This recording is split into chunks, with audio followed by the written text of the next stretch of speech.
आहोत आळंदीला. आळंदीचा हा व्लॉग घेऊन आलेली आहे मी. मस्त फॅमिली ट्रिप आम्ही जातोय, शॉर्ट ट्रिप आळंदीला. तर 6 जण आम्ही चाललेलो आहे.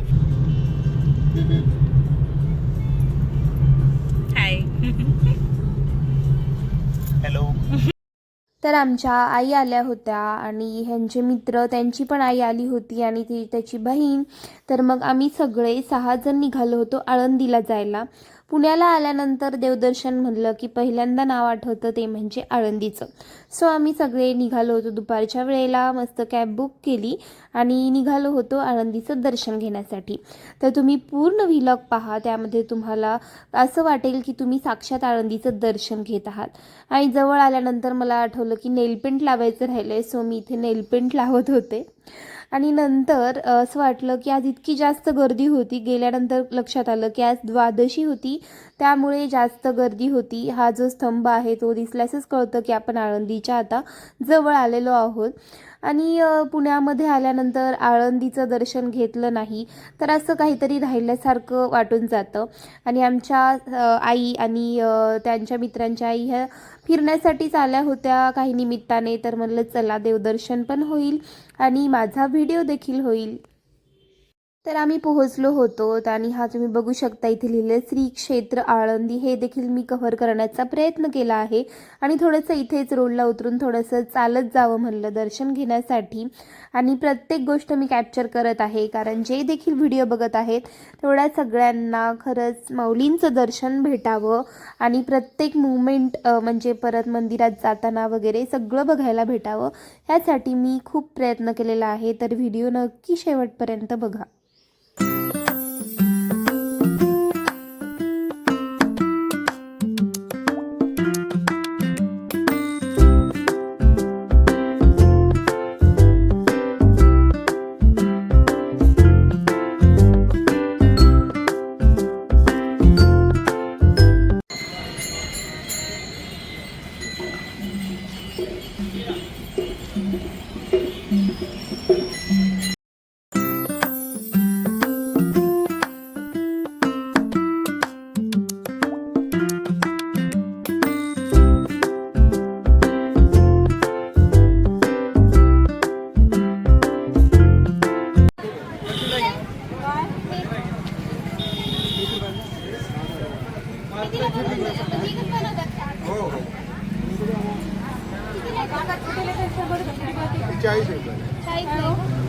भावाची मुलगी ना, छोटी भाची, तिच्यासाठी हेच घ्यायचे का? 2 छान होते. हा, मग हे दोघी एक जण खाली किती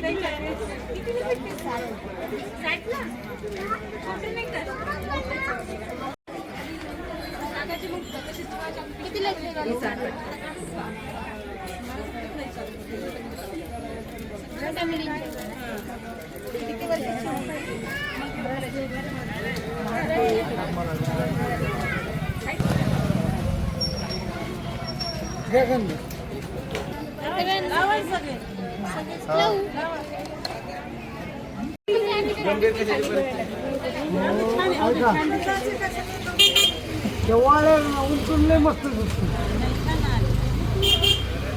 नीट प्रेस करा, एका साईडनी प्रेसच काय इस्त्री प्रेस, आपल्या इस्त्री प्रेस नाही, माऊलीच प्रेस येते. जसं येईल तसं राहायचं माऊलीनं. मी चष्मा करू नको, चष्मा त्रास होईल का?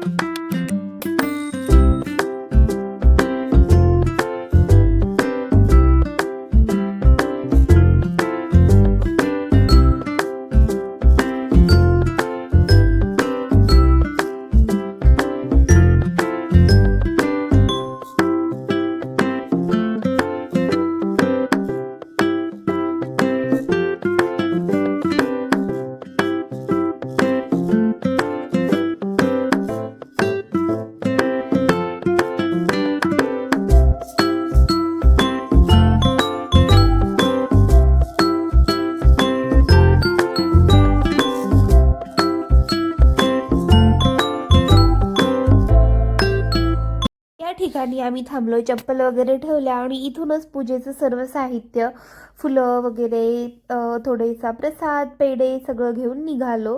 आणि इतकी जास्त गर्दी होती ना, बापरे. पण म्हटलं चला आता रांगेतूनच दर्शन घ्यावं लागेल. इथून जे महाद्वार आहे आपलं त्या समाधी मंदिरचं, त्या महाद्वारामधून मध्ये जाऊन आम्हाला भरपूर मोठी लाईन तर इथूनच होती, भरपूर जास्त गर्दी होती. पण म्हणलं नाही, आता आलो तसं सगळं. आणि खरंच फॅमिलीसोबत आलं ना, एक वेगळाच उत्साह आणि वेगळीच मज्जा असते दर्शन घ्यायची. आणि तसं पण देवधर्म किंवा ह्याच्यासोबत एकटं जाऊन मज्जाच नाही येत खरं बोलायला गेलं तर. इथे एकनाथ महाराजांची समाधी होती, त्या पायरीचं दर्शन घेतलं आणि आम्ही निघालो इकडे जाण्यासाठी दर्शन रांगेकडे. आणि मंदिराचा देखील थोडाफार व्हिडिओ केलेला आहे मी. दर्शन बारी जे आहे ते इकडे आहे आणि मंदिराचा शूट घेतलेला आहे. आणि एका व्हिडिओमध्ये पुढच्या मी कळस देखील कॅप्चर केलेला आहे, जे की वरचा जो कळस असतो ना मंदिराचा मेनवाला, तर तो कॅप्चर केलेला आहे. इथे यांच्यासोबत व्हिडिओ करायचा प्रयत्न करत होते. आता आम्ही आलेलो आहे दर्शन रांगेच्या इथे आणि इतकी गर्दी आहे ना, बापरे. आणि गरमी देखील भरपूर होत होती. पण तसंच देवाचं नामस्मरण करत वेट करावा म्हटलं आणि दर्शन घेऊया.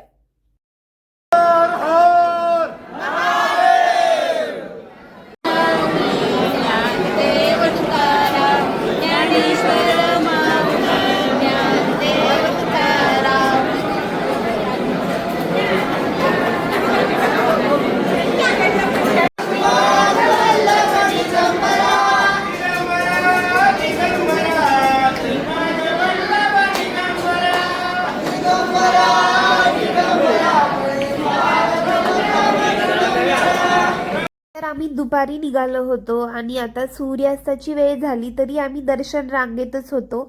पण असं काही बोर वगैरे होत नव्हतं. एकदम नामस्मरण करत करत, भजन करत करत आम्ही पुढे पुढे जातच होतो. व्हिडिओ देखील करणं चालू होतं माझं. काही शूट हे करत होते तर काही मी करत होते. आणि जे तुम्हाला म्हटलं होतं मी की कळसाचा शूट घेण्याचा प्रयत्न केलेला आहे, तर हे मेन मंदिराचं जे कळस आहे त्याचं मी शूट केलेलं आहे. झूम करून थोडंसं तुम्हाला दाखवते देखील. आणि आई आणि काकू ते तिकडेच बघत होत्या त्या. आणि इतकं छान वाटत होतं ना. आणि इव्हिनिंगच्या वेळेला खरंच दर्शन घेण्यात जी मज्जा आहे ती खरंच मी शब्दात व्यक्त नाही करू शकत. आणि ते भजन नामस्मरण कानावर पडत होते आणि तेच तोंडातून देखील येत होते. त्यामुळे खरंच खूप छान दर्शन झालेलं आहे आमचं. आणि मग आता मध्ये आलेलो आहे आम्ही मंदिराच्या गाभाऱ्यात. तिथे काही म्हणजे आपण फोटो आणि व्हिडिओ नाही कॅप्चर करू शकत, पण जेवढं होईल तेवढंच तर मी कॅप्चर केलेलं आहे गाईज तुमच्यासाठी. आणि तुम्ही जर चॅनलला नवीन असाल तर प्लीज सबस्क्राईब करा, व्हिडिओला लाईक करा आणि शेअर देखील करा. तर आता मी दर्शन घेऊन बाहेर आलेली. बाहेर जे छोटे छोटे मंदिर आहेत तिथे आम्ही दर्शन घेत होतो. मी आणि आई इथे आहोत. मुक्ताबाईचं एक मंदिर आहे आणि परत इथे संत ज्ञानेश्वरांच्या काही ओळी लिहिल्या होत्या, त्या देखील मी वाचून दाखवलेल्या आहेत. तर हे इथे होतं मुक्ताबाईचं मंदिर. इथे मी दर्शन घेतलेलं आहे. असेच बरीच छोटी छोटी मंदिरचे दर्शन घेऊन आम्ही आता इकडच्या साईडला आलो.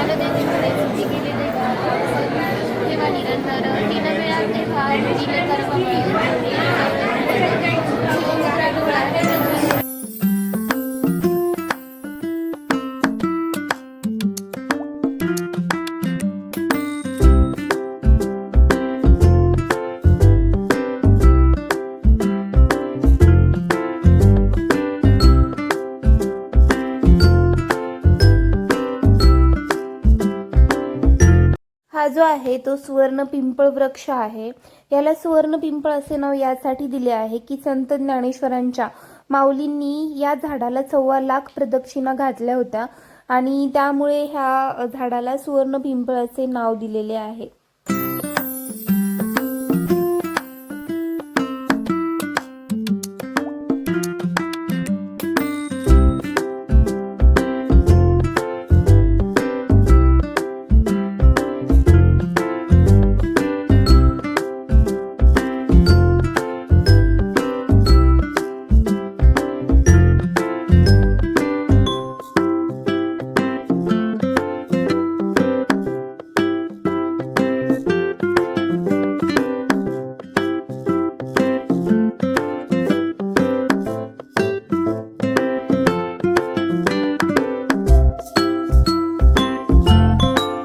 अशा पद्धतीने दर्शन घेऊन आम्ही निघालो बाहेर आणि चप्पल वगैरे जिथे सोडल्या होत्या तिथून घेतल्या. तिथे काही गोष्टी बघितल्या, गोपीचंदनचा पाठ, फुलांचं हे आपले देवांसाठी हार वगैरे.